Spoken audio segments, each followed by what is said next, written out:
Hello, and welcome back to Off the Deaton Path. I'm your host, Stan Deaton with the Georgia Historical Society, and we welcome you to this podcast for the week of March 26th, 2026. We are coming to you again this week from the Semi-Quincentennial Division here at the Georgia Historical Society. In our ongoing commemoration of the US 250, my very special guest today is author and historian Ryan L. Cole, who joins us today to talk about his new book about Lafayette's triumphant return to America in 1824 and 1825, right in time for America's 50th anniversary, the Golden Jubilee. Ryan Cole holds degrees in history and journalism from Indiana University in Bloomington. He is a former speechwriter and assistant to Indiana Governor Mitch Daniels, who served from 2004 to 2012. Ryan has written extensively about American history and is the author of Light Horse Harry Lee, The Rise and Fall of a Revolutionary Hero, published by Regnery in 2019. His writing has also appeared in the Wall Street Journal, American Heritage, Civil War Journal, and the Indy Star, among other publications. His latest book, and the one he is here to talk about with me today, is entitled The Last Adieu, Lafayette's Triumphant Return, The Echoes of Revolution, and the Gratitude of the Republic, published by Harper Horizon on September 16th, 2025. My conversation with Ryan Cole begins now. Ryan Cole, welcome to our podcast. Glad to be here, Stan. Thanks for having me on. So you've written a book called The Last Adieu about the Marquis de Lafayette's visit in 1824 and 25 to the United States. For those of us, or not us, for those listeners who may not be as familiar with the Marquis de Lafayette as you and I are, give us a thumbnail sketch of who this gentleman was. The Marquis de Lafayette, Gilbert de Motier, or as Americans called him with great affection during this 13 months that we're going to discuss, General Lafayette, which was the title he preferred, was a French nobleman who came to America's aid at the age of 19, paid his own way, bought his own ship and sailed here after being promised the commission of a major generalship in the Continental Army, and came here. And there's some scholarly debate. Louis Gottschalk, who is the preeminent Lafayette historian, I think, argues that he came to America motivated by a search of military fame, which he wasn't able to get in peacetime army and France. And then subsequently fell in love with the country and the struggle for the rights of mankind and liberty. So whether he came to America already in love with the ideas that were fueling the revolution, or learned to love them after he got here, probably is immaterial. But he came here. He was a novice soldier. He grew marvelously into the role of a major general. I always like to say you begin the story with Brandywine, where he was shot through the leg, September 11th, 1777, and close it out with the Siege of Yorktown, where he helped pin Cornwallis to the Chesapeake, and the victory that eventually leads to American independence. So a hero to America. I think it's important to say that he's not singular in the fact that he was a European who came to fight in our revolution. Many did, and many left quickly, disdaining the American army, the Americans. There's some testimony of one of the French soldiers who came with Lafayette, landed in South Carolina, and then traveled to Philadelphia, talking about how terrible the American men were, how ugly the American women were, how poorly trained the soldiers were. But Lafayette at the same time is writing home to his wife, Adrienne, about this wonderful country and these simple people and their Republican ways. So very quickly embraces the values of the country, and then is able to ingratiate himself to the American citizens, and also importantly to George Washington, who he formed sort of a father figure, adopted son relationship with. So he leaves America after the Siege of Yorktown, and at the end of 1781 goes back to France as a hero, and returns to America, it's important to note, in 1784 after the Treaty of Paris ends the war officially, where he has a tour, an incredible tour, where he's received with a form of rapture by the American people, and then goes back to France, becomes embroiled in the French Revolution, where he's an early star, takes some of the ideas that he had fought for in the American Revolution and tries to implant them in a very practical way in a constitutional monarchy, ends up pleasing no one, falling from grace, fleeing the country, spending 5 years in prison, and then eventually comes back to France at the end of the century of the 18th century, the promise to Napoleon that he will remain out of public life and away from Paris. And other than a brief return to help convince Napoleon to abdicate after Waterloo, is largely absent from politics until 1818, where he's elected to the Chamber of Deputies, which is the lower house of the French Parliament. And that's where we find him on the eve of this journey that we're discussing. So you mentioned at the beginning that he got this commission in Paris, I think from Franklin, I believe, or was it from Dean? I can't Dean. remember. It was from Dean, and George Washington was, of course, plagued by a lot of Europeans who were commissioned in Europe by Americans anxious to forge these relationships. But somehow this young man came, and not only was he competent as a military person, but he did manage to do something very difficult that many Americans couldn't do. And he managed to ingratiate himself with George Washington, which is, of course, one reason why he is so rapturously embraced 40 years later, or really 50 years later almost. How did that happen? What did Washington see in him? There's a wonderful vignette in Lafayette's memoir, the first time he sees the American army in 1777, where Washington, according to Lafayette, says, "It's quite embarrassing for us for you to see this poorly equipped, poorly outfitted army, you, a French soldier." And Lafayette turns to him and says, "I am here to learn and not to teach." I think that Washington himself, as you pointed out, there's a great vignette that when Lafayette got to Philadelphia to claim his commission after traveling from South Carolina, a peevish congressman came out who spoke French and told Lafayette and his companions, we don't need any more adventurers. So there was a real sense that Dean had given out too many commissions, and these were soldiers of fortune who looked down on the American army, opportunists. Lafayette was very different, and it's not just Washington. I can, a couple of letters where Washington clearly was saying, I don't want any more of these foreign soldiers, but Lafayette is different. But that's also, I saw in numerous other, Nathaniel Greene, for example, who were writing to their spouses and praising this young Frenchman of pleasing manners and modesty. So I think it was his ability to embrace and also form a bridge eventually between the American army and the French army, which is a role we see him play over and over again as a mediating force, which I think he tries to do when he comes back to America in 1824. But I think it was that there's you mentioned that his ability to grow close with Washington. I think there's some testimonies that Washington did not like to be touched. Okay, no hugging, and that there I think I've seen eyewitnesses claim that they actually would embrace Lafayette and Washington. It's a testament to how close they were. And I think there's a line of thought that Washington did not have children, for whatever reason, was not able to have children. Lafayette's father died when he was an infant, was killed in the Battle of Minden. So there was a connection there between someone who needed a father and a man who was childless. And so that's part of it. But I also think he provided, I love that this idea that he came to America with almost no battlefield experience. He trained in a peacetime army and was able to grow into the role of a major general and provide valuable services to the Continental Army. That all taken together, I think, is the bond between the two men. Washington had a lot of young men in his orbit who looked up to him, and he cultivated. I wrote a book on Henry Lee III, Light Horse Harry Lee, Mm-hmm. who Mm-hmm. was actually unique in the sense that had grown up around Washington. His father was a colleague of Washington's. He grew up, on not far on the Potomac River. Leesylvania was not far from Mount Vernon. But there's always a distance. If you look at the correspondence, especially after the war, when these young men are looking to Washington for advice, I always thought there was his emotional intelligence was incredible and he would give it, but there was always a kind of a distance. But with Mm-hmm. Lafayette, it's different. You could see there's an incredible warmth that is almost unique amongst his relationship with all these very talented young soldiers.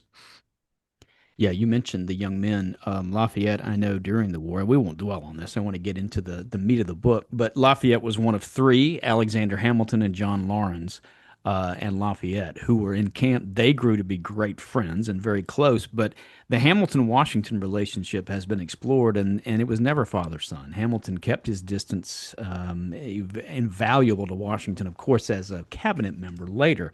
Lawrence tragically died and never got that far.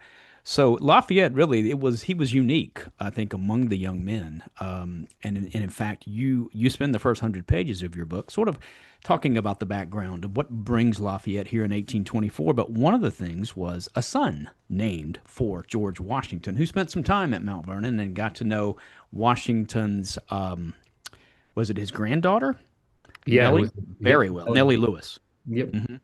One thing I'll add about the Washington, one last thing about the Washington Lafayette, you're right, 100% right. And you can see it kind of is borne out by the correspondence. And there's a letter that I found incredibly moving is that, I mentioned that Lafayette came back to America in 1784. Hmm. He spent an extended period of time at Mount Vernon during that Hmm. visit. Hmm. They, the two of them, Washington and Lafayette, traveled to Annapolis. They met in Annapolis, or they met before. I don't remember exactly. They met beforehand and traveled to Annapolis together. And there was a giant ball that night. And then this, I think, this was the end of November, 1784, or the beginning of December. They said goodbye somewhere on the road. Lafayette was going north, right, to Trenton, and then on to New York, then head back to France. And Washington was going to back to Mount Vernon. I think Washington traveled some of the way with Lafayette, and then they said goodbye. Well, there's a letter that Washington wrote after getting back to Mount Vernon, where he says it's almost verbatim. I very melancholy. I had contemplated because of my men in my family not living a particularly long time. I wonder if this is the last time we'll ever see each other. And it's an incredibly emotional, vulnerable correspondence, which of course Lafayette responds with his usual optimism. We'll see each other over and over again in the future, which Washington was right, not Lafayette. They never saw each other again. Hmm. But Hmm. you mentioned George Washington Lafayette, who was his name of Lafayette's only son, obviously is a tribute to his adopted father. And during the low point for the family during the French Revolution, when Lafayette's in prison, Lafayette's wife Adrienne secrets George Washington off to America, where he spends briefly lives with Hamilton, gets to Philadelphia, I believe, and Washington could not have him in the president's home at the time, but when he returned to Mount Vernon, it was with George Washington Lafayette, who spent, I think, 2 years in America and part of the time at Mount Vernon. And those who were at the house, who had dinner and saw the younger Lafayette interact with Washington again, said it was almost like a father-son relationship, the way that they interacted. So the trip back to America is meaningful, not just for Lafayette, but for his son as well. It's an incredibly heartwarming story, the whole thing, and there's so much to dive into here. So between 1784 and 1824, Lafayette, and I don't remember exactly how long, but it had been basically 40 years since he had been in the United States. So two questions here. Number one, and you took us through sort of the French Revolution. I think it's incredible that he knew George Washington so well and also knew Napoleon. There were probably very few people in the world who had stood in the presence of both of these military men. Um, had he thought about coming here before 1824, and what finally brought him here at that point in his life? That's a great question. As soon as he gets out of prison in 1797, his first, actually, I should step back. When he fled France, I think his goal was to gather his family, get to England, and then depart for America. Mm, He gets out of prison, his first thought is to come back to America. In fact, he's writing to Washington about he's going to come back to America. He's going to buy some property in Virginia. So he'll have his own plantation. Plantation is not the right word, obviously. We can get into Lafayette's relationship to slavery, but his own yes. property Hmm. somewhere in Virginia near Mount Vernon. Now, the political landscape in America had shifted so dramatically because of the French Revolution, because of France's war with England and political societies that had developed in America. So there was a split that helped form our original party system, one side being admiring of the French Revolution and another side being appalled by it. And falls to Washington and others to explain to Lafayette that now is not the time to come back. He may not be Mm, received as the hero that he would have been or he was in his previous visit. So that ambition is frustrated. He does return to France. He sets up a life at LaGrange, his farm, which is he sets up a life modeled on Washington in some ways, retreated from public life, tending to his farm. There are overtures of a potential of him potentially being the governor of the Louisiana Territory that he eventually turns down. He does, I believe in 1805, he is intending to come back to America for a visit, but is discouraged by the possibility of British warships on the Atlantic. So it's hmm. almost like a dream that never actually materializes over the years after the first decade of the 19th century. settling into his private life at LaGrange. We reference a brief return to public life when in the interlude when Napoleon returns, Waterloo, and then is convinced to abdicate, and the Bourbons are restored a second time.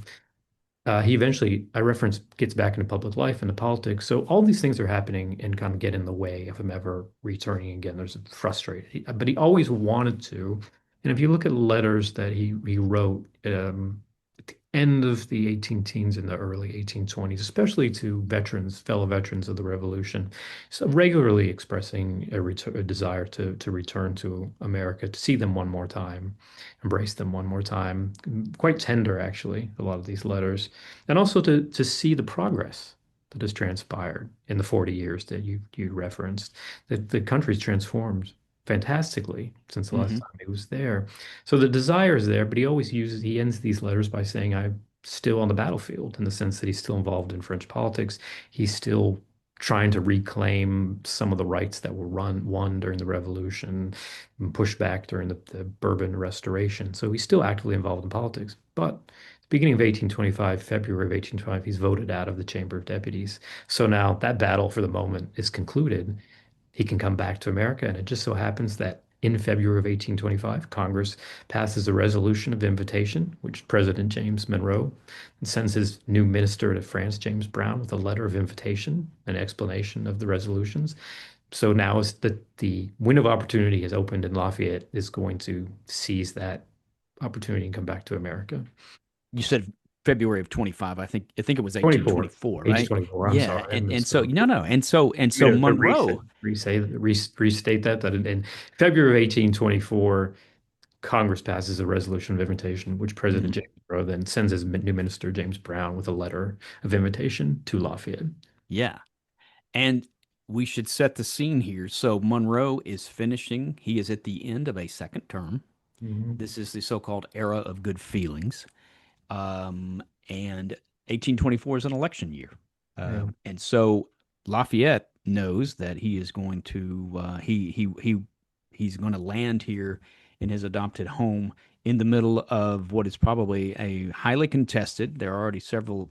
There are at least three or four candidates for president in 1824.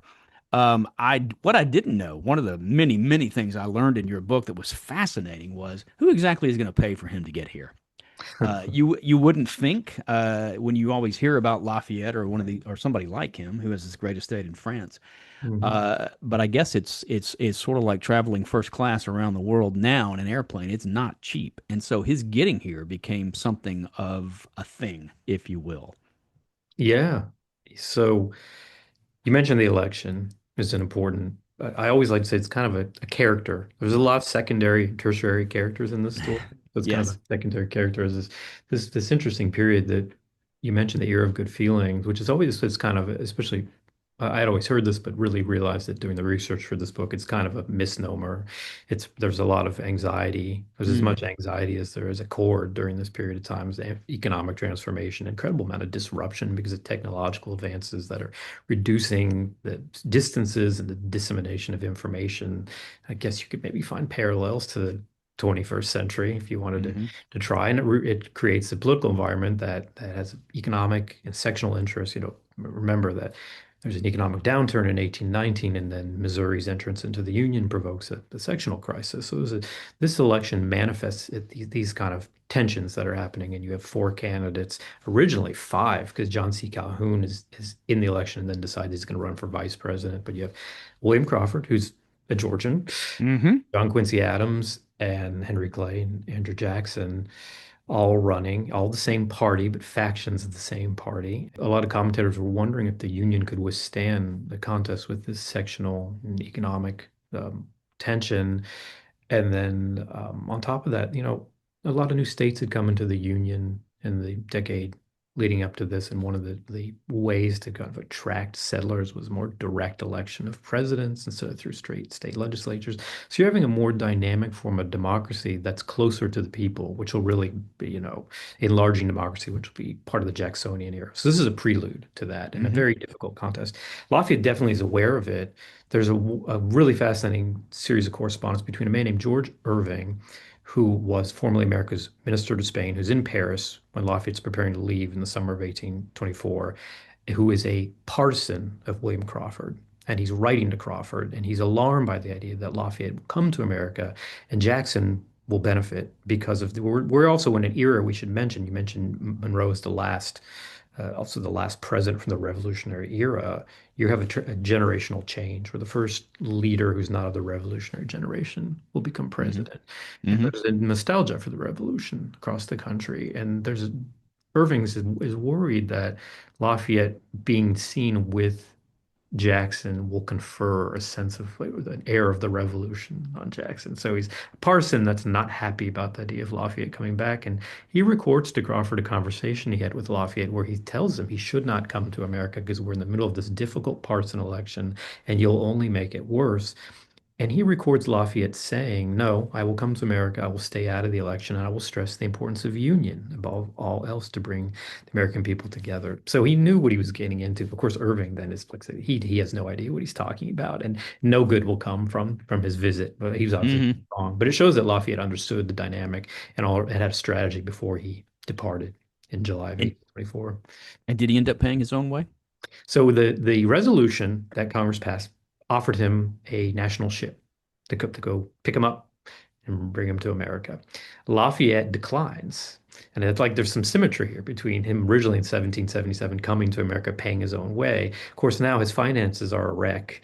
Hmm. Revolutions are expensive things to get involved with, right? So I was able actually to look at some of the account books of LaGrange. They're in Indiana at the Lilly Library, not far from where I live, and he was clearly taking in less money than he was spending in 1824. So he doesn't have any money to pay his own way.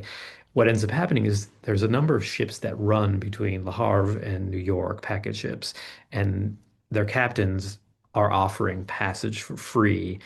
A couple of these are offered and they don't work out because Lafayette's not able to settle his affairs by the time they're leaving. But one ship, the Cadmus, its captain, whose name is Francis Allen, happens to be in Paris. I think it's in June of 18, either June or I think it's late June of 1824, and pays a visit to Lafayette to see if he has any letters to send to the United States. He comes by Lafayette has a apartment or house in Paris in addition to LaGrange, and Lafayette's not there. But by the time Allen gets back to his quarters, there's a letter from Lafayette or a note from Lafayette, "Please come see me." And he's desperate because all these other plans haven't worked, and without consulting with the owner of the Cadmus, offers passage to Lafayette, which requires taking all the cargo off. It's a couple $1,000s loss, and they can't have any passengers. So and later on, there's an interesting part of the story that Allen tried to get compensated by Congress years later Mm. for the losses unsuccessfully. But he says in his testimony that Congress had invited him, and I saw it as my national duty to surrender the cargo and whatever the expense be to carry Lafayette to America. And it's such a great story. So, and by this time, of course, his wife is dead, Mm. and he had been mourning her. He did not remarry, and he is, I think, 67, 66 years old when he leaves. He's 66 when he leaves, and he turned 67 Yeah, about a month in, a few weeks in to the which trip. not terribly old by our standards now, but he was certainly considered and was a veteran of the Revolution, and was really, I think, one of the few major generals left who had served in the Revolution. Right. I think the last major general of the revolution, there are a couple Hmm. other generals still alive, but we would say Yeah. last major general or one of the last major generals. The newspapers it's funny to read the newspapers on the eve of his departure. We're debating this, whether there was Hmm. another major general still alive Hmm. at the time. But I mean, the larger point is the numbers of revolutionary veterans were thinning, obviously. You just look at obviously, you look at the calendar, we're approaching the 50th anniversary of the Declaration. It's in 1826, right? Hmm. So obviously the Hmm. statesmen and the soldiers of the revolution, their numbers are being reduced daily. And there is a national, if you look at the newspapers, there's a national kind of watch when a revolutionary veteran dies, the headline cries, "Another hero gone." So the Hmm. country is very aware of its closing window, I think, to offer gratitude, not just to Lafayette, but all the other soldiers of the revolution who will show up whether it's in Savannah, whether it's in, Jeffersonville, Indiana, wherever he goes, they are there and they are the co-stars of this incredible national drama. And I'm going to ask you to sort of sketch out in just a moment for our listeners where he went. It is an incredible story.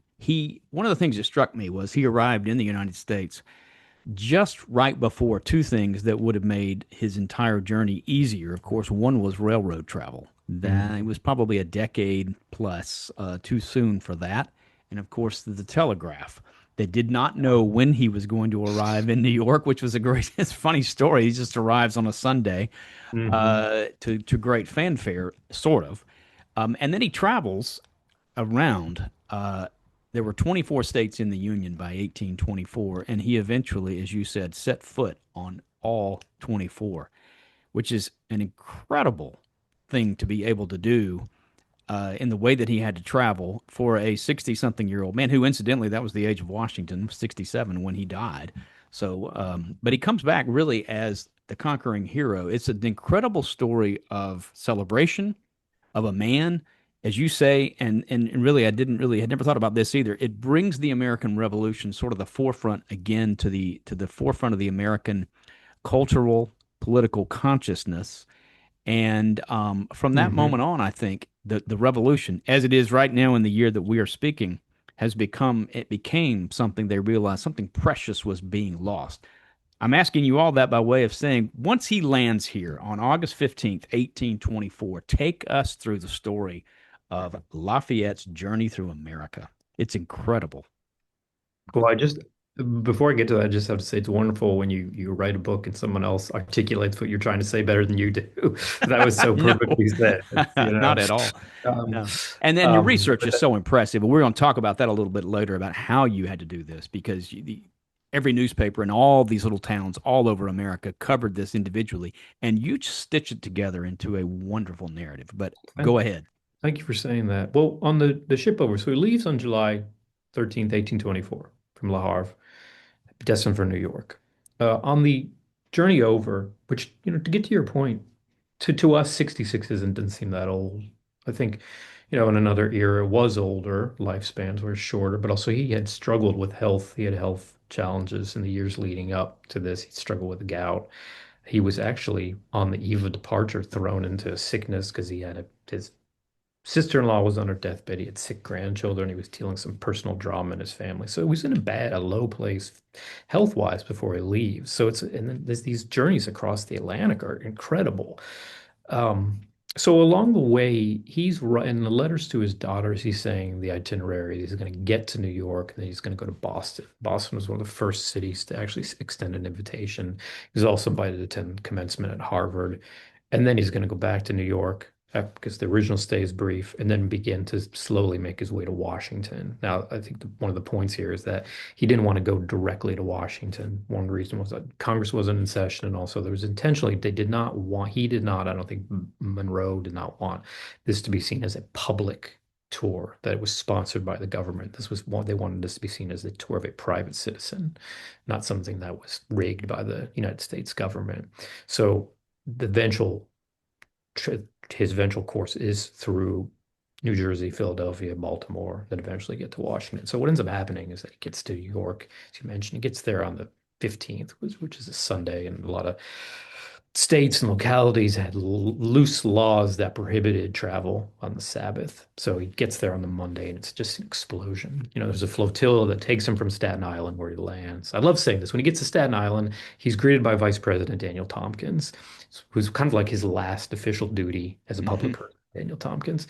And he goes to Tompkins' house, and the newspapers report this, but it's in Levasseur, who was Lafayette's secretary, who kept a journal of this, and also in some of the other travelers who were around Lafayette came on the Cadmus. There were a couple Americans actually were allowed to get passage with Lafayette. They record that there was an incredible rainbow that materialized out of the sky after storms that morning. And Lafayette is quoted as saying, this is a happy omen." And he's right. He gets to New York the next morning.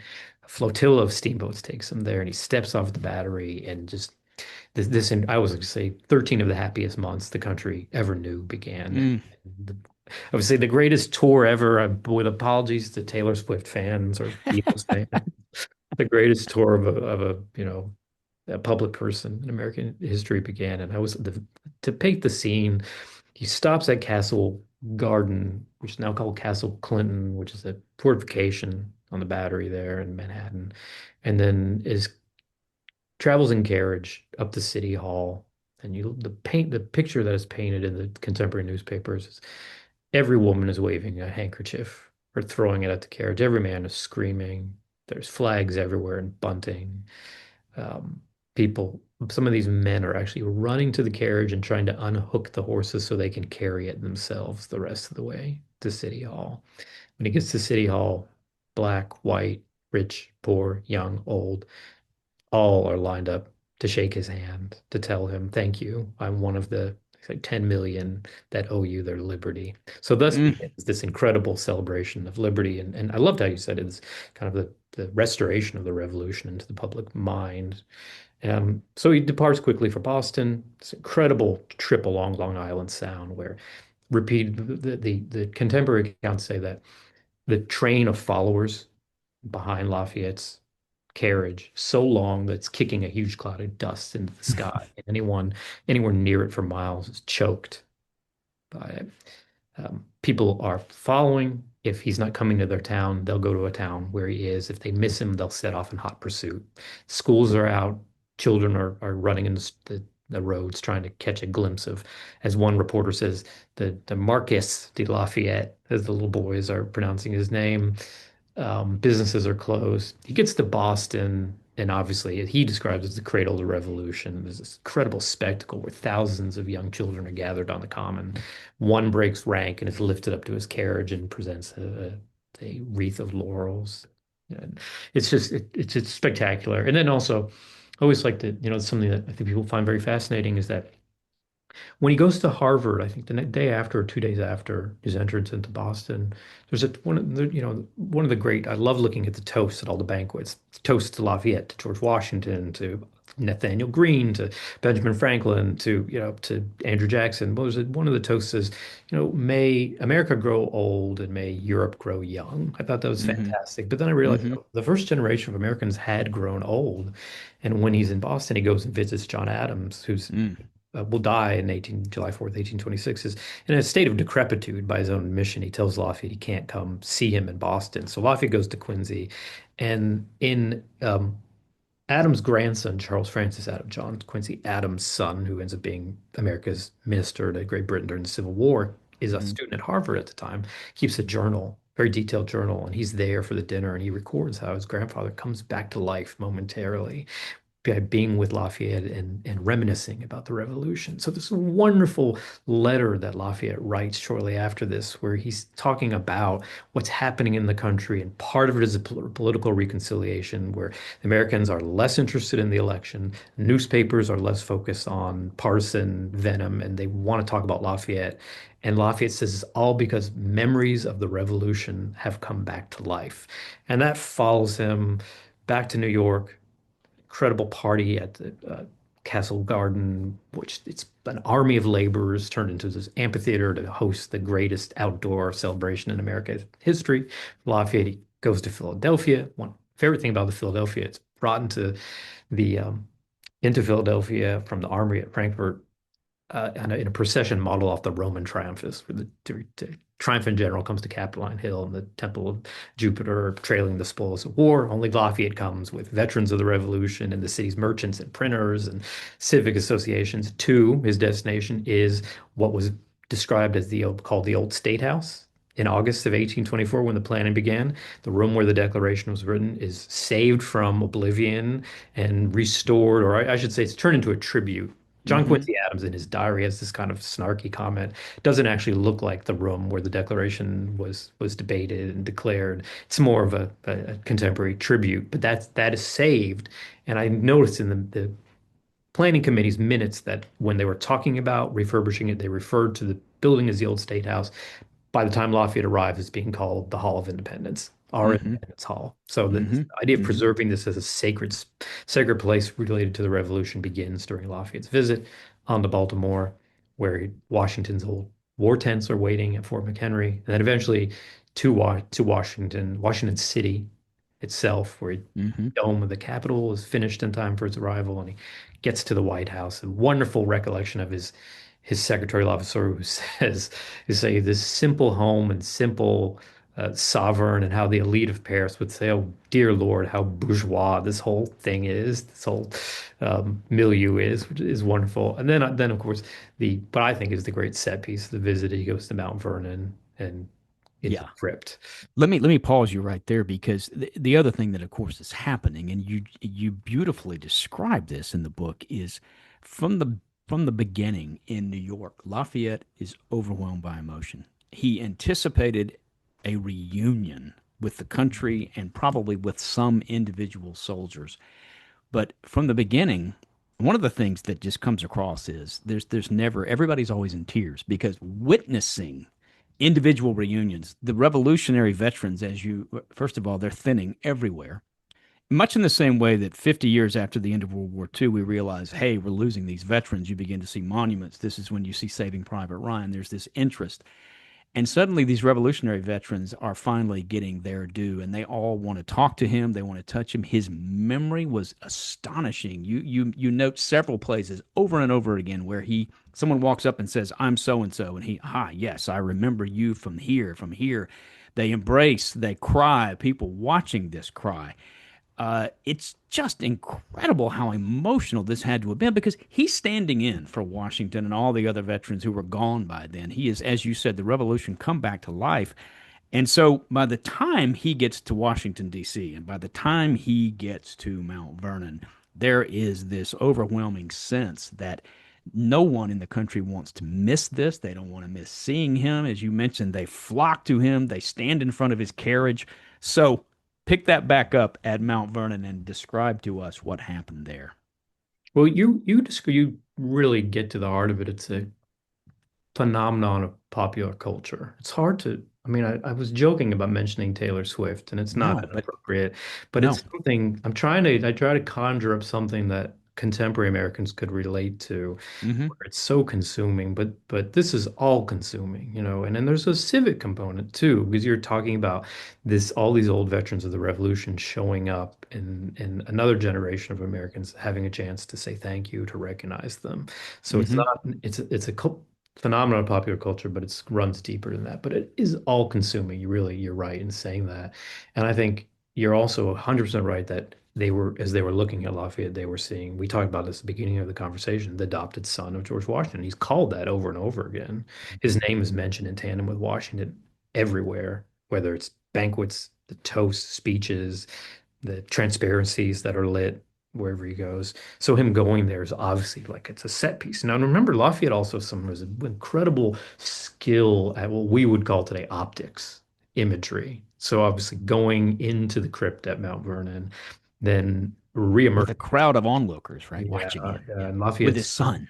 his son and Washington's nephews and re-emerging with tears streaking down his face. And then the contemporary newspapers claim there was a bald eagle hovering overhead, which we, Mm. we can't we I wasn't able to determine the accuracy of that. But it's such a wonderful, that just shows you what a wonderful dramatic moment. And in the newspapers, there were poems in the newspapers trying to capture the scene and wonderful tributes. So it was something that really captured. That was I think, one of the moments, if not the moment of the tour that really captured the nation's not just imagination, but hearts, I would say. And it was something that he felt, of course, duty bound to do. He had received news of Washington's death 24, 25 years earlier when he died in 1799 at, at, at a young age and quite unexpectedly had mourned his death. So this was really his opportunity to pay homage, of course, to this his great father. And everybody got caught up in that. And this was just one moment. The really good, another, of course, now that he's at Mount Vernon, he's in Virginia. And so then you describe these next three, or really, I guess, two people that he meets there who are still very much alive, just as emotional. So I'm gonna let you pick the story up there. Yeah, so after Mount Vernon, he sails down the Potomac and goes to Yorktown. There's a celebration on the anniversary of the battle, which again, I just want to step back and say something so I won't forget it, because you said something that really resonated with me about this moment that we've had, I don't know, last 20, 30 years, about recognizing that the greatest generation was disappearing and cherishing them, honoring them. And I had this memory. I happen to be working in Washington. I don't know what year it is. We'll have to look it up. The year that the World War II monument on the mall was dedicated. And Hmm. that weekend, there was a weekend, I believe, that it was dedicated. And I remember being downtown Washington and seeing all on the sidewalks, just, I don't know the number. It seemed like hundreds to me. I don't know if that's accurate, of older men in their uniform Mm. with their wives. In a lot of cases, walking with great difficulty. And I Hmm. remember being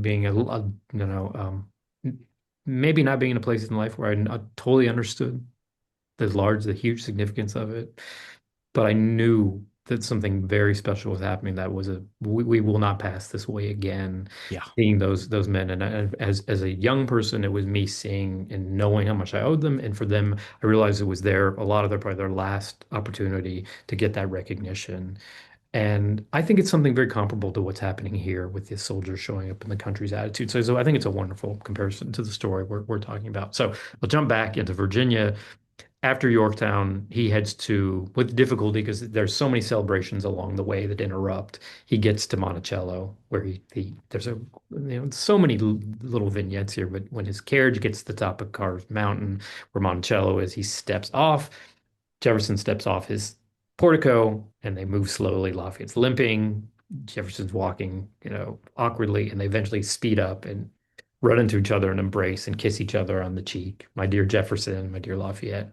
So I think he spends 10 days at Monticello recuperating from non constant travel, constant Hmm. shaking of hands, of banquets, of speeches. And so what I think is interesting about this is obviously the two men who no one had spent time together. Remember, Jefferson had kind of tried to help Lafayette when he wrote a draft of the Declaration of the Rights of Men during the French Revolution.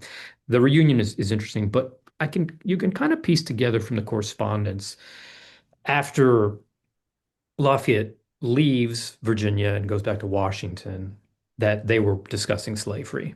And there are some accounts of formerly enslaved men who were at Monticello at the time saying, writing years later, they overheard Lafayette pressing Jefferson on the issue of slavery. So I think that's fascinating. And that continues after his time at Monticello. He goes to Montpelier, where the home of James Madison. And again, we know from Lafayette's secretary, Auguste Lavasseur's journals, that that was another subject conversation amongst those gathered at Montpelier was, Lafayette saying, I think I'm using my own words, but I think the essence of it was that we had fought this revolution for the rights of mankind, all men, not one small group of men, and pushing Hmm. them to come up with solutions. And I think that's an important part of the story that we're telling, in addition to obviously the emotional reunion between friends so long after the revolution. And what you mentioned that, so he gets to Monticello and he stops because to that point, this is the other thing that was incredible is he's just constantly moving. When he gets to a city, he doesn't go to a hotel and rest for 3 days and then meet the public. He's practically carried on their shoulders to a banquet. Sometimes he gets to these places in the middle of the night and he has to listen to a speech or make a speech or respond to a toast. They must have slept very little. They must have, and we all know. You go to a hotel now, and it's with all the comforts of modern society. You usually don't sleep well right outside your own bed. Here's this poor guy, 67 years old, sleeping in a different bed every night. He's bumping over really bad roads. At least Yeah. once he gets to Washington D.C., the Yeah. stamina involved in this when it's all over. And I don't want to get ahead of the story, but it's just incredible. And physically, he seemed to come to life. He seemed to. You mentioned his poor health before he left. He seemed to thrive on it. The adulation, of course, but also the travel was taking it out of some of the younger people, but he was doing great. You're exactly right. In fact, there's a letter Lavaseur writes early in the trip. I think when they're coming back from Boston, actually, where Lavaseur says everyone in the party, it's Lafayette, his son, George Washington, Lafayette, Lavaseur, and Lafayette's valet, Sebastian Wagner. They're all sick. They're all tired and they're all sick. And Lavaseur says, not the general. He's acting like he's 20 again. So there's a Right. famous quote. I think it's Jefferson said that Lafayette had a canine appetite for fame. And I think he's energized by it. He's energized Hmm. by adulation. He's also, this is interesting to think about. You just said you laid it out. The travel's constant. It's travel we can't understand today Hmm. in terms of how rough it would have been. And it gets really rough in the second part of the tour when he comes to Georgia. You also mentioned he doesn't get to a town and rest and then go out. He comes into town, he's carried into town immediately. Not only that, he has to listen to a speech. Yeah. I read a lot of these speeches. Some are good, some are probably difficult for him to sit through. He has Yeah. to listen to a speech, then he has to give a speech Hmm. in response to that speech. He has to head up to the banquet, he has to shake hands, he has to kiss babies, he has to embrace, women. It's an incredible feat. And then you alluded to it earlier. He has to also remember men, or at least convince them that he remembers them, that he hasn't seen in 40 plus years. So it is an Hmm. incredible we don't talk about enough probably just on his Lafayette's part, the incredible amount of stamina and sophistication required to complete this tour. I mean, to know what to say, for example, Hmm. when to say it. He didn't come into the South and, we've talked about slavery a little bit, doesn't come into the South and immediately start giving speeches about something he cares about, is much more subtle about it. So it is, from the point of view of someone who is a skilled politician, a real work of art, this whole tour. Yeah, and I think he wintered. He stayed over in Washington, D.C. over the Mhm. winter and begins traveling because, of course, the roads, as you mentioned, south of Washington, D.C. are really abysmal, particularly the farther south you go. And finally, in the spring, he begins, and I think he travels by water. I think, correct me, or no, maybe he doesn't. Does he? He goes to North Carolina first, and then he travels into South Carolina. He goes to Charleston. He comes to Savannah. Mhm. It's still one of the famous things you hear about when you come to Savannah of all the celebrities who have been here. Lafayette visited in 1824. People will point out where he stood on the balcony at the Owens Thomas house. And you sort of take us through that. Uh, and then it's astonishing. He travels across Georgia, what would now be on Interstate 16. I was going to say was he didn't travel as we might today on the interstate, and the roads are horrible. You mentioned just, I mean, they're not even really. It's to do them justice to call them roads. And he went to Macon, which had just, Mhm. and he met Native Americans. He met a Yeah. good many people throughout his tour. This is the other thing that's so different for us to wrap our minds around now, that he met a lot of indigenous people. Yeah.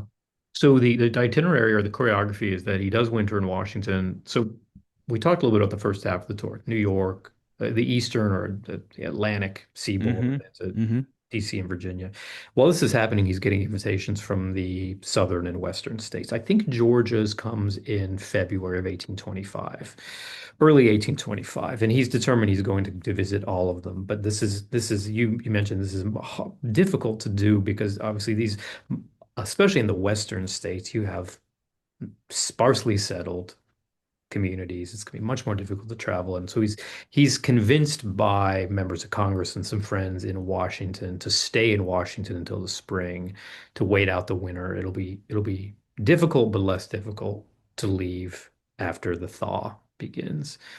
So then he departs at the end of February, and the itinerary is to go south, as you mentioned, by carriage into, well, first by steamboat Mm-hmm. from Washington on the Potomac to get to Norfolk, and then by carriage into the Carolinas, and then eventually back onto steamboat into how he gets to Savannah, and so and that alternates throughout the whole tour. It's steamboat and stagecoach and terrible roads riding through the Carolina pine forest in the middle of the night, and a lot of source journals talk a lot about the carriage getting stuck in the mud, or they see a tornado, which they'd never seen before at Mm-hmm. Alabama or Georgia. So it's a difficult journey. I always like to say, no matter where he is, though, you're in places. Alabama's a great example. No matter where he is, places with less people, less resources, they turn out, and it's Mm-hmm. their part to say New York's not gonna, we're not gonna let New York outdo us in our celebration. You mentioned Creek Indian, so it's an interesting intersection of this story is that Lafayette happens to be passing through Georgia and in Alabama just I think a month after the Treaty of Indian Springs, right? So Mm-hmm. Macintosh, uh, without authority, yeah, you can speak on this with more fluency than I can. Without authority, signs away a huge part of the Creek Nation, right? And Yep. Lafayette is traveling through the Creek Nation at this time, and he's interacting with a number of Creek who are furious about Macintosh, and he also happens to be he's greeted when he crosses the Chattahoochee River from Georgia into Alabama, his carriage is pulled to the Alabama side by a band of Creek warriors led by William Hmm. McIntosh's son. So he's Fascinating. intersecting with this incredibly momentous part of American history, Hmm. and in particular, his secretary Lavasseur's writing about it, his reflections and his interactions with the Creek, and this is wonderful. I'm trying to remember one of the letters that Lavaseur wrote back. Lavaseur was writing letters back to Lafayette's daughter-in-law, George Washington Lafayette's wife, saying that you could tell that the Creek were far more enamored of the Frenchmen than they were of the Americans who were they surrounded by. But I just wanted to say, there's when he's brought across the Chattahoochee by a band of Creek warriors, there's a Alabama militiaman who's watching from the Alabama side of the river, and he writes years later that it was the greatest showing of a river crossing that he'd ever seen. And I think that underscores the fact that wherever he is, whether it's, like I said, it's in New York, it's in the established cities, or it's on the frontier, or it's with a band of Creek warriors, the level of excitement and the level of pageantry is just incredible. Hmm. And you mentioned, so by now, of course, this is making news all over America. Everybody wants a piece of this. They want to see him. Please come to our town, our city. And what really propels the narrative in this second part is he has promised the Bostonians to be back in Yeah. time for the dedication of the monument on the 50th anniversary of the Battle of Bunker Hill on June 17th. Now today you think, okay, well he'll catch a flight somewhere, or even in the 19th century he'll get on the railroad, and he can't do that, and he's still got to see all these places. And so he begins to, I mean, you really pay a lot of attention to the elements. You mentioned he's traveling through forests where sometimes an axle broke, sometimes these hellacious southern thunderstorms came up, and they didn't know what to do with lightning and thunder. He travels to New Orleans. He stays there for a bit, and then he begins his ascent up the Mississippi River by steamboat, which was quite a perilous undertaking. And I have to confess, Ryan, for all that I've ever read about Lafayette, I did not know about the explosion on the steamboat that almost cost him his life. Yeah. Talk about that a little Yeah. bit. Well, you shared with your listeners an important point here is that when he's in Boston the previous August, he visits Bunker Hill or Breed's Hill, and Hmm. there's a planners for a monument there, or there's an organization that's trying to preserve the land there, and they tell him, there's going to be some type of event on the 50th anniversary, June 17th of 1825. Can you participate? And he says, if I'm here, I'm in the country, I will. So he makes this promise. So the whole southern trip that we're getting into is all kind of, there's a caveat where he says, I'm going to go to all these southern states, but I have to be back in Boston by the 17th. So that means we just laid out the setting. You're in states with you're parts of the country with no roads, or things that roads that are barely passable.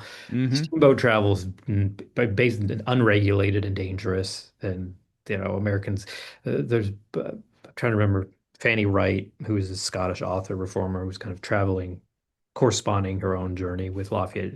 She was Lafayette's protege. Says in terms of steam travel, it's like very characteristic of the Americans. If it's dangerous, the Americans will do it with great gusto and as fast as possible. So he's got to undertake this very difficult and in many ways dangerous trip of the American South and West, and he's got to be back east. I think it's 4 months. So it's incredible. It's within the larger trip that we're talking Hmm. about. It's this kind of this leg of the trip, which is just Yeah. astonishing that he's able to complete that. But um, we're talking about steam travel. He goes up. I like how the way you said it, because I felt the same way when I was really learning about the story. Was I never really I've read about the miss traveling up the Mississippi and steam travel, but in Mark Twain, I never read about it with General Lafayette, the Marquis de Lafayette, being Right. on the steamboat. So it was quite surprising. He steams up the Mississippi, gets to St. Louis, and then begins heading back east, stopping in Nashville, and then the destination from Nashville is Louisville. And when they catch the Ohio, we just have prefaced this by this incredible rush journey, and it usually involves traveling at night, and a moonless night at high speed. Steam travel is really dangerous. A lot of these rivers, we look at them now, they didn't look like these wide rivers. I look at the Ohio every time I cross between the Kentucky and Indiana, and I said it didn't look anything like that at the time because it's been, the Army Corps of Engineers has completely Mm. transformed it and made it more Hmm. passable. But they were dangerous. There were snags, there were trees that had fallen and that were implanted in the bottom of rivers that the limbs would poke up and puncture the hull of the boats. It's exactly what happened in May of 1825 on his way to Louisville late at night between Kentucky and Indiana. They hit a snag, punctures the hull of the boat. The boat sinks. It's the mechanic is the name of the boat. Sinks in like 10 minutes. It's incredible drama. So you know, I'll encourage readers to read it in my book. Yes, I don't want to please. give you all the Yeah. details, but Yeah, basically, no. at the moment, everyone on the boat says, "Oh, they realize they're sinking," and then quickly everyone says, "Get Lafayette off." Get Lafayette off the boat. This moment of panic, then that's the first thing that comes to everyone's mind. Get Hmm. Lafayette off the boat. And as it turns out, everyone gets off the boat safely. But it does sink, and Lafayette then eventually is rescued. A boat on its way from Louisville to New Orleans stops. Again, let's just make the point of how this national celebration, everyone's part of it. The boat's owner happens to be on board and says, "You know what? I don't have to worry about my cargo going down to New Orleans. I'll take the loss. We're going to stop here. We're going to get Lafayette. We're going to take him back to Louisville." So everything, all's well that ends well, but it's an incredible piece of drama in the story. I'll just say that Lafayette had a dog that was given Mm. to him by a friend in Washington who does not make it off the boat. Yeah, that's incredibly sad. And he grieves over that really for the Yeah. rest of the trip. And you make that point. It really is a fascinating, incredible journey. And it's a story of adventure. And again, here's this guy, at an advanced age, what we would consider, what they would consider, I should say, an advanced age. We'll move ahead. He gets back to Bunker Hill with just really almost hours to spare, but he makes it. And that's really almost I don't want to say it's the most moving part of the book, but I underlined throughout, but I was really underlining there because here we are, we're about to approach a monumental anniversary, 250 years. And in that moment, there's really the last opportunity for Americans alive at that time to sort of thank. You used the words, what we owe them. Mhm. And I think that it was an incredible, and you're right. We had that opportunity 20, 30 years ago with the veterans of World War II, what we owe them. And that was a moment. That dedication to that Bunker Hill Monument, really, it wasn't the dedication, I beg your pardon. It was laying the cornerstone for what became the monument. It took like 17 years to get up. Yeah. Daniel Webster was there giving the oration that day. Incredibly moving by all accounts, and literally a couple of 100,000 people in Boston to witness this magnificent event. I want to step back real quickly because I want to give some love to Georgia. Yeah, please. Okay, sure. That I think that you're 100% right. The way I describe it is the consecration of the memory of the Hmm. revolution. And it's Hmm. not the end of his trip because this is June of 1825. He didn't leave until September. But really, for Hmm. me, it was kind of like the culmination of the trip. Everything Hmm. else is kind of gravy. There's a quick run through the New England states, and he spends the last part of the trip. He says his goodbyes, but this is really for me is the culmination. But it's a companion piece to what happens in Savannah when he Hmm. presides over laying the cornerstone of the monument to Greene and Pulaski, in the sense that, and you see this isn't even I don't even have to do the thinking here. You can see the planners, the pamphlets they put out to try to raise money for these monuments. They were saying basically, we need to raise these monuments to these fallen heroes of the revolution so that their example will cross generations. I always like to say the Bunker Hill Monument it's a pillar, right, or an obelisk, and it extends up into the sky, but it's really a bridge. So people like you and I, 250 years later, can look at them, these ideals and these sacrifices, and it's part of our self-preservation, our capability for self-government is to remember that. So I think that the cornerstone laying in Georgia is very much, and in Camden, South Carolina for DeKalb, is very much part of that. And to me, is one of the most moving parts of the whole story. But it's really in the largest relief is at Bunker Hill when you mentioned thousands of people and the old veterans of the Revolution who had fought at Bunker Hill wearing the jacket and the hats that they wore with bullet holes still visible. Incredibly emotional. Favorite part about this story is there's a procession from Boston over to Charlestown and Bunker Hill, and um, Lafayette presides or he participates in laying the Masonic ceremony, laying that cornerstone, and then is told by the planners to stay under a pavilion because it's a hot day. so he'll be shielded from the sun. And he says, "No, I'll go out in the crowd and I'll sit amongst all the other old veterans of the Revolution." And there's wonderful descriptions in the contemporary newspapers of a sea of white heads with white hair, no hair, and old men holding trumpets up to Mhm. their ear so that they can hear Daniel Webster's speech. I thought it was such getting back to that imagery of the greatest generation of it, incredible parallel right there. And you paint that picture. Just so again, I can't say this enough. It's a pleasure to read because throughout, and you had to balance as a writer. I mentioned at the beginning. I mean, the research is prodigious. I don't know how you did it, but you had to then balance a cavalcade of details and piece out what you thought. Because you're right, he's subject to a lot of toasts, a lot of dinners, and all of that can become repetitious. But you never let this narrative get stale from one place to another. And it must have been incredibly difficult. I don't know if you did it by putting, like Robert Caro, if you had pieces of paper all over the wall.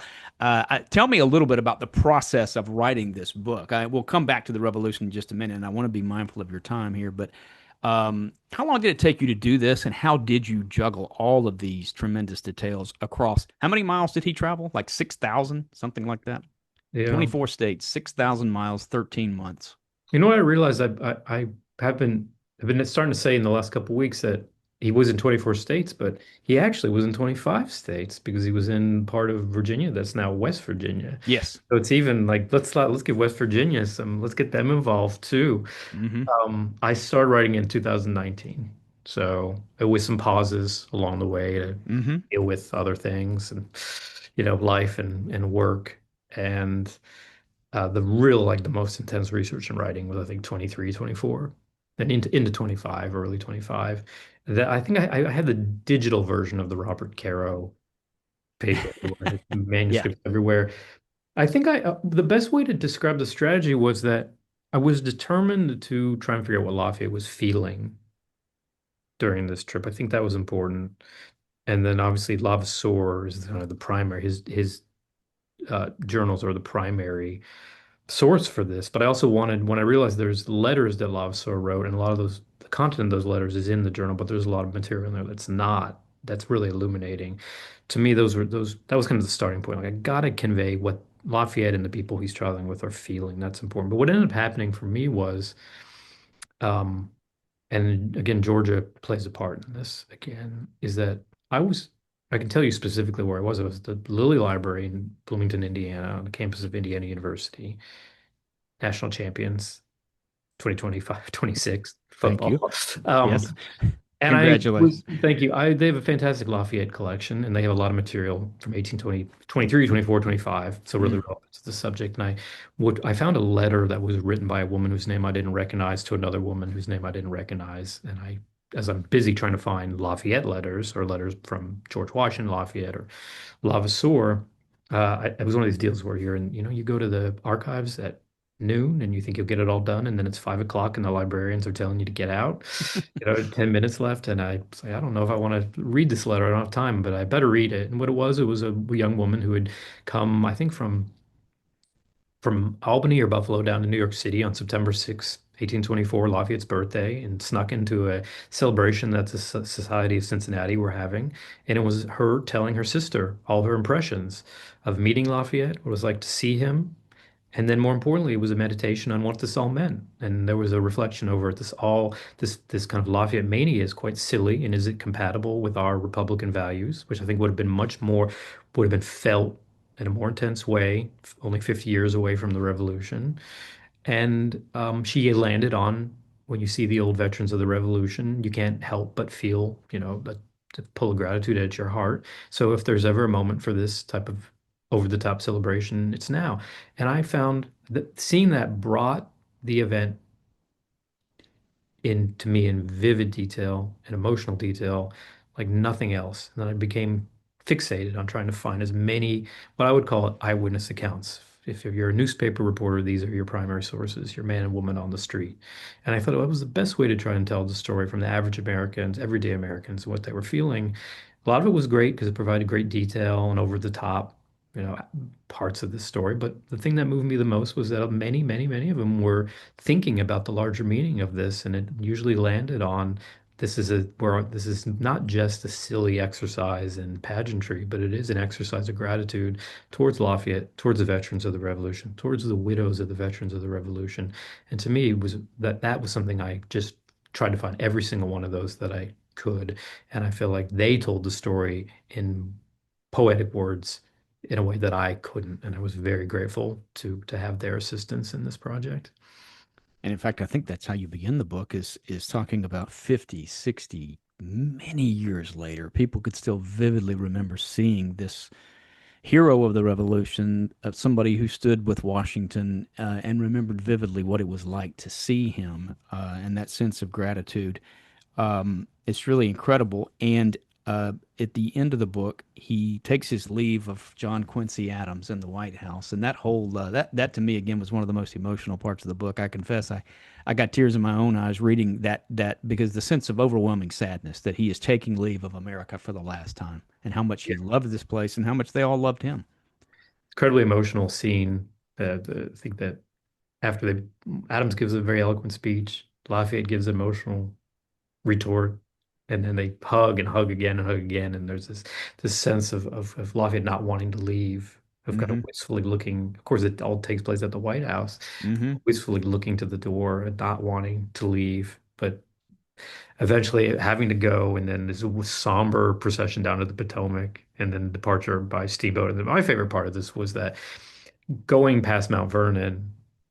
So there's an eyewitness who writes a letter to reports at one of the newspapers, and this stuff is all reprinted widely from newspaper to newspaper across the country, saying that it is announced during a dinner that the steamboat is traveling past Mount Vernon, and Lafayette goes up on deck and just stares and cocks his head and stares in silence as they pass Mount Vernon. So that's really we talk about this last opportunity for him to Yeah. say goodbye to Washington. And I thought that was such an incredibly emotional scene. This whole trip is full of them. And like I said before, Lafayette is a master of gesture, right? But I thought that was such a beautiful ending to the story in a lot of ways. I just want to say you're 100% right. But again, I want to bring back to Georgia. There's a diary in the Georgia Historical Society. I think the man's name is John Stevens, who records his uh, memories of the event in Savannah. And one of them Mm. is, I think he says very much, I looked at Lafayette when he landed, and I could see him walking with General Washington. That's exactly what he said. So then he also Mm-hmm. records that he's leading an artillery group that's firing off cannons, and they destroy accidentally the cannon blast destroys the windows of the city hotel in Savannah. And I think the Yes. guy who has a drugstore on the corner comes out and screams at him. And he says, "Don't worry about it. The city will take care of it." So I just thought that was such a It wonderful is. little story there. And those are the kind of details that are all through this book. Again, I can't commend it enough. You give just enough. You don't overwhelm, but there's enough here to really you can see it all. You mentioned that the monuments are a bridge. I've always said those are kind of a letter to the future. That here's what we want you to remember about us. Yeah. And Lafayette, of course, is sort of the last living legacy of that. As we approach, and I'll end with this, as we approach July 4th of this year, 250th anniversary, what do you, Ryan Cole, think that Lafayette's original landing here in 1777, his triumphant return, as you say, what does it all mean to us now? What should we take away from all of this as we look in very partisan times toward this monumental commemoration? Wonderful question. I think we can learn a lot. There's a lot. And you remember, this whole event took place right before the 50th anniversary of the country. So I think there's a lot of lessons. Number one, I think it's the whole thing with the celebration of our values. If you go look at those toasts that I Mm, mentioned, after they get through toasting Lafayette and Washington, they toast to our liberty, to our freedom, to our institutions, to this how you had these people were remarking and how singular our rights were and our systems of government were. I love it in the procession into Philadelphia. The city's printers have a mobile print press, and they print out a pamphlet that says freedom of press protects all the other freedom. So it's a meditation on how wonderful and how unique our rights are and our institutions are. So it's a moment to remark once again on how singular they are. I think that even some Americans at the time were looking at their values and wondering if they're compatible with the celebration. I mentioned that the letter where Americans were debating whether this was compatible with a Republican small r form of government, and but they were always landing on this is the moment to celebrate him and celebrate veterans. So then again, this is also a moment to remember to revere our veterans and honor our commitments to them. We haven't talked about it, but Lafayette was awarded $200,000 in a township of land at the end of 1824 by Congress, again, or even some Americans in Congress who were determined to honor our commitment to our veterans, even if it meant denying Lafayette that. There's a number of legislators, small number, who voted against the $200,000 based on the fact that pensions that were available to Revolutionary veterans were not universally, they were not highly generous. Only in 1818 had they become more universally available. They were difficult to get. Veterans had to prove their dire financial straits as well as their service. One of the reasons why pension applications have so much information.